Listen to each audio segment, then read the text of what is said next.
Na Era do Espírito. Bom dia, ouvintes da Rádio Guarujá 1420 AM. Para o programa de hoje, contamos novamente com a presença de Ricardo Mesquita. Bom dia, amigos da Rádio Guarujá, do programa Na Era do Espírito.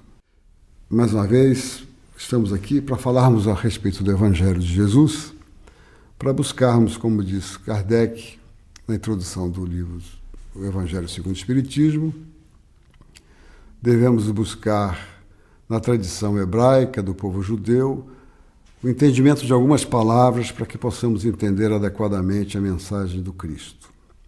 E hoje nós vamos fazer alguns pequenos comentários a respeito de algumas palavras que constam do Evangelho de Marcos, capítulo 10, versículo 46 a 52, que é a passagem do cego de Jericó. E a passagem nos conta o seguinte: dirige-se a Jericó, saindo de Jericó, ele e os discípulos, e uma considerável turba. Bartimeu, o filho de Temeu, cego, pedinte, estava sentado à beira do caminho. Ao ouvir que era Jesus, o Nazareno, começou a gritar e dizer: Jesus, filho de Davi, tem misericórdia de mim. Muitos o repreendiam para que fizesse silêncio, ele, porém, gritava mais: Filho de Davi, tem misericórdia de mim. Jesus, parando, disse: chamai-o. E chamou o cego, dizendo: anima-te, ergue-te, ele te chama. Ele, lançando fora o seu manto, saltando, foi até Jesus. Em resposta a ele, Jesus disse: que queres que eu te faça? O cego lhe disse: Rabuni, que eu volte a ver. Jesus lhe disse: vai, a tua fé te salvou. Imediatamente voltou a ver e o seguia pelo caminho. Nós estamos usando a tradução do Haroldo Dutra Dias, da Boa Nova. Bom, indo ao encontro daquilo que Kardec nos recomenda, buscar o significado de algumas palavras, nós temos aqui dois sentidos na interpretação dessa passagem evangélica. Primeiro, tratarmos como um processo de cura trazida pelo magnetismo de Jesus, onde Kardec comenta na Gênese as questões dos milagres segundo o Espiritismo. Nós não vamos seguir essa caminhada, e sim irmos a outro encontro que Kardec nos recomenda, de buscarmos os ensinos morais das passagens do Cristo. Então, buscando a questão de ordem moral, nós vamos verificar que algumas palavras têm um significado que dão um contexto na passagem do Evangelho. Por exemplo, quando ele diz, dirige-se a Jericó, e saindo de Jericó, que Jesus e os discípulos, Jericó representa os aspectos materiais da nossa vida. Pode ser representado também como o plano material, já que Jericó ficava abaixo do nível do mar, está ligado às questões de ordem material, era uma cidade comercial. E Jerusalém era a cidade que ficava no monte, cidade mais elevada. A gente pode entender Jerusalém como a elevação espiritual ou até mesmo o plano espiritual. Então, quando saindo de Jericó, ou seja, já não estava mais em Jericó, e o personagem central aqui é o cego, o Bartimeu, filho de Timeu. Timeu era um general judeu que foi sacrificado pelos romanos.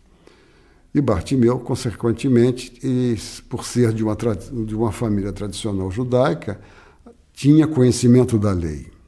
E é importante nós falarmos também que Jesus ensinava a partir do Velho Testamento, dos ensinamentos dos profetas, dos ensinamentos mosaicos.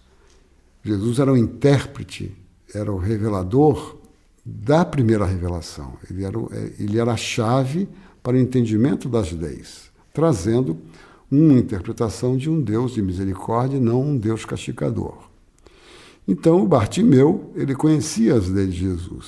E quando ele toma conhecimento que Jesus está saindo de Jericó, e ele já está na saída de Jericó, está à beira do caminho, ou seja, nós vamos interpretar aqui o caminho como aquele caminho que Jesus ensina, aquele que está seguindo a lei, aquele que está conforme a lei. Quem está conforme a lei está no caminho. Quem está junto do caminho conhece a lei, mas não está seguindo. E tornou-se, por consequente, um cego. Então, o cego aqui somos nós quando nos encontramos junto do caminho. Temos informação da lei, das leis morais. Isso é respondido no Livro dos Espíritos, quando pergunta do Kardec responde, os Espíritos respondem a Kardec, dizendo onde é que está escrito a lei de Deus? Está escrito na nossa consciência. Então nós já temos consciência da lei, do que devemos seguir para buscarmos o caminho da felicidade. Então quando estamos à beira do caminho, nós estamos parados, sentados, pedindo alguma coisa, mas o só pedir não resolve, nós temos que entrar em ação. Viver o Evangelho é isso, é nos colocarmos na passagem evangélica para nos verificarmos quando é que nós estamos cegos, quando estamos coxos, aleijados, com muletas, quando estamos, na verdade, fora do caminho. Então, como Bartimeu estava junto do caminho, ele reconheceu Jesus e chama uma palavra expressiva, o Nazareno. Ora, Nazareno é aquele que tem abstinência sexual. O Nazareno ele usava cabelos longos e era um intérprete da lei. Então, não era um sacerdote, porque não seguia os rituais dos fariseus. Ele era um homem livre, um livre pensador, mas tinha autoridade por ser um nazareno. Sansão era nazareno, o João Batista era nazareno. Eram pessoas que se dedicavam ao estudo interpretativo da lei. Por isso que o Bartimeu chama Jesus de Nazareno, porque aí dentro desse contexto, ou seja, é aquele que sabe explicar e vivenciar a lei.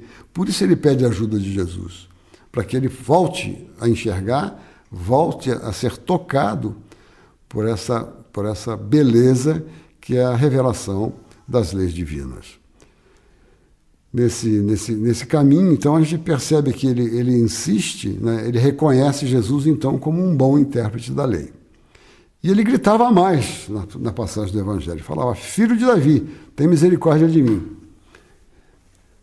Então, filho de Davi tem um outro contexto também. Nazareno é um contexto do intérprete da lei e aquele que pode recrutar discípulos. Por isso que Jesus andava com seus discípulos. Mas filho de Davi tem um outro significado importante também no Velho Testamento. O filho de Davi, o rei Davi, é aquele que vem com a missão do Messias. Então ele já reconhece em Jesus também, embora cego junto do caminho, ele reconhece em Jesus o Messias prometido pelos profetas da antiguidade. É um outro termo que não está aí por acaso, está significando, quer dizer, ele reconhece Jesus, o intérprete da lei, ele reconhece Jesus como o Messias. Aí Jesus chama e diz o que queres de mim, que eu veja novamente, ou seja, Jesus vai então esclarecê-lo do porquê que ele está sem um rumo na vida, sem um destino adequado, está pedindo. Então, só pedir não resolve, tem que por isso que os discípulos dizem, anima-te, ergue-te. Quando você se ergue, você já se põe a caminhar. A gente percebe que Jesus nunca está parado, ele está saindo, ele está parando, mas nunca está parado, porque ele está sempre em ação, porque o Evangelho é isso, é ação.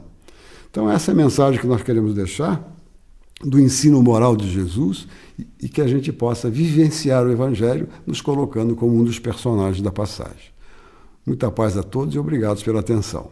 Este programa é de responsabilidade do Centro Espírita Amor e Humildade do Apóstolo. Muito obrigado a todos que nos ouviram e até o próximo sábado.